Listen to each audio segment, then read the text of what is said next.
Part 2 માં તમારા બધાનું સ્વાગત છે। તો હેલો ગાઈસ, કેમ છો તમે બધા? સાંજકના બધી દોસ્તો ભેગા થઈને પહોંચી ગયા ચોપાટીએ। શું કરવા ખબર છે? ફરમાઈશ બનાવવા। ચોપાટી આવીને આ ભાઈને ચસ્કો લાગ્યો વિમલ ખાવાનો।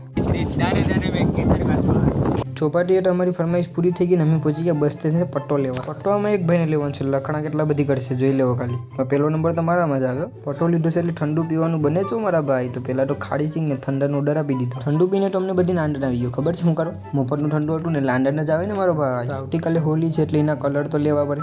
એ કલર લેવા પણ મેં રોકાઈ ગયા। હવે હું તમને મારા કપડાં બતાવું જે વેરાવળથી લીધા છે કેવા લાગે છે તમે કમેન્ટમાં જણાવી દેજો। કપડાં પહેરીને હું પછી મારા દાદીના ઘરે। હવે ત્યાંથી મેં જોયું તો હોલિકા દહન થઈ ગયું હતું। હોલિકા દહન થઈ ગઈ તો અમે બધી નીકળી ગયા એની પરિક્રમા કરવા। અહીંયા જઈને જોયું તો પબ્લિક તો જો ઓહો, મેટરમાં પરિક્રમા કરી લીધી। આપણા યોગેશભાઈ તો જોઈએ ફોટા પાડવામાં વ્યસ્ત છે। તો ફોટા પાડીને અમે પહોંચી ગયા મંદિર। હવે મંદિરે મેં ભગવાનને પૂછ્યું કે હું અને મારો દોસ્તો યુટ્યુબર ક્યારે બન્યું? તો ભગવાને જવાબ દીધો હું ખબર છે?